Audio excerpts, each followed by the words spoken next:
बनी सुरवीर, सुरवीर उहे बनी सुरवीर।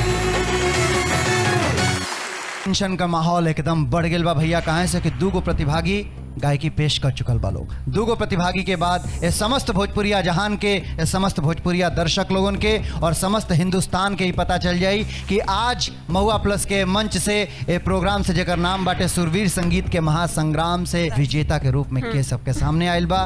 टाइम के बिल्कुल भी वेस्ट नहीं कल जाई, बुलावल जाई हमन के अगला प्रतिभागी के।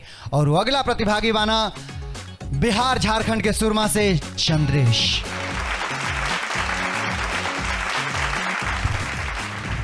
चंद्रेश बाबू दू जनी अपन गायकी प्रस्तुत कर दिले वालो और दोनों जनी के बड़ा बढ़िया जज लोगन के प्रतिक्रिया मिलल बाटे।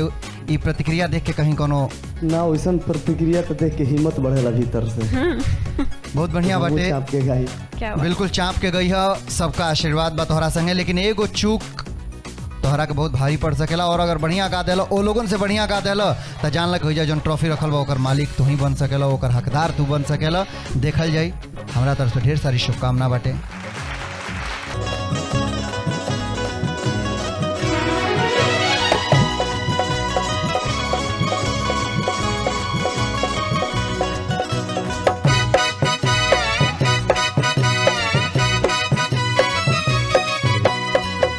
माई बाड़ा मोरले बिया पुरानी से जोरले रे बिया दीदिया हमारा झोटा धोके खूबे लसरले बिया। तो बानी कुचाइल राजा जी, तो बानी धोवाइल राजा जी, तो हमार कलुए से मोबाइल बा छिनाइल राजा जी, तो हमार कलुए से मोबाइल बा छिनाइल राजा जी। माई बाड़ा मोरले बिया खोरनी से जोरले बिया दीदिया हमारा झोटा धोके खूबे लसरले बिया। तो बानी धोवाइल राजा जी, तो बहनी कुचाइल राजा जी, तो हमार कलुए से मोबाइल बा छिनाइल राजा जी, तो हमार कलुए से मोबाइल बा छिनाइल राजा जी। अरे धानी हो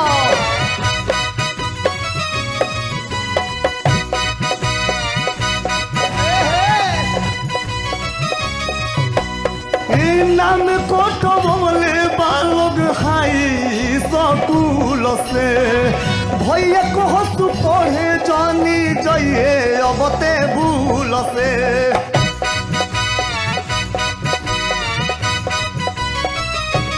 ए जी नाम कोटो बोले बालोग हाई स्कूल से भैया को तू पढ़े अबते जाइए जानी रे भूल से। कि कहो पीकी तब सब फराइल राजा जी, तो बानी धोवाइल सैया जी, तो हमार कलुए से मोबाइल बा छिनाइल राजा जी, तो हमार कलुए से मोबाइल बा छिनाइल राजा जी। माई पाड़ा मरले बिया खोरनी से जरले बिया दीदिया हमारा झोटा धोके खूबे लसरले बिया।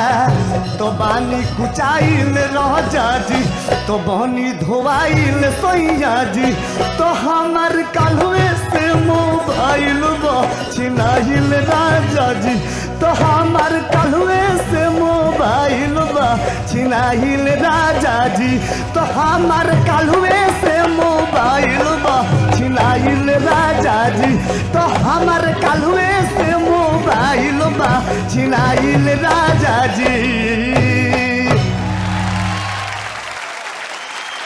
पितामह गर्दा मचाइल भाई। थैंक यू, बहुत अच्छा है यार, वंडरफुल। क्या एनर्जी है और क्या एक्सप्रेशंस हैं यार, मतलब सारे एक्सप्रेशंस और सारी आपकी एक्टिंग करके गाना तो और डिफिकल्ट है, बहुत मुश्किल है। Thank you. आप बैठ के भी उतना सुर में गाते हैं, खड़े होकर भी इतना सुर में गाते हैं, सो के भी इतना सुर में गाते हैं, और आपके एक्सप्रेशंस आज बहुत कमाल के आए। Wonderful, very very nice, God bless you. क्या बात है। आज चंद्रेश के भी माताजी और पिताजी आयल बा लोग। चंद्रेश की माताजी से जानल चाहब, रहुआ अपना बेटा के, अपना लाल के, अपना सुपुत्र के मंच पर देखा तनी।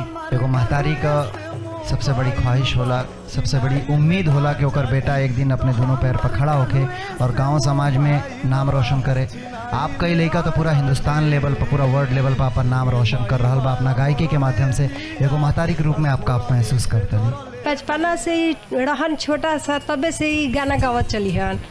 का गई हन, आज साड़ी धर लिया, कहे कबूतर जा जा, कहे तो बोले लड़का हमार भगवान करे कि मने आगे बढ़े, दिल के श्रद्धा हमारा पूरा होके कर कनी जा। अच्छा कहल समय से पहले आ भाग से ज़्यादा ना मिला, जब ईश्वर की कृपा हुई तो हमारा लड़का आगे बढ़िए जी हैं। यह इतना श्रद्धा रखले रहे। मैं ईश्वर के आशीर्वाद बटले बा, आप सबके कृपा बाटे कि राउर लाल आज ही जाए मंच पर खड़ा बाना। वक्त हो गल बाटे अब एगो छोटा सा ब्रेक के, लेकिन ब्रेक के बाद आज के वो आखिरी प्रतिभागी जो 4 गो प्रतिभागी में से बचल बाटे और वो बाड़ी उत्तर प्रदेश के महारथी में से इशरत। देखल जाए कि इशरत के गायकी कौना लेवल के बाटे, कौना पोजीशन के बा। और इशरत की गायकी के बाद भैया राज खुली कि आज 4 जनी में से के बनता है वो विजेता के करा सर पर सजताटे वो ताज जौना के नाम बाटे सुरवीर संगीत के महासंग्राम के ताज। लेकिन बतावल चाहता नहीं कि जे केहू भी आज मंच से विजेता के रूप में और उप विजेता के रूप में हमन के सामने आई, भोजपुरिया जहान के सामने आई, भोजपुरिया दर्शकगण के सामने आई, ओकरा के SRK म्यूजिक की तरफ से और महुआ प्लस की टीम की तरफ से शानदार म्यूजिक एल्बम करे के मौका मिली। लेतन जाएगो ब्रेक, रहुआ सब बनल रही, हमन के संग देखत रही हमन का खास प्रोग्राम सुरवीर संगीत के महासंग्राम सिर्फ महुआ प्लस। उहे बनी सुरवीर, सुरवीर, उहे बनी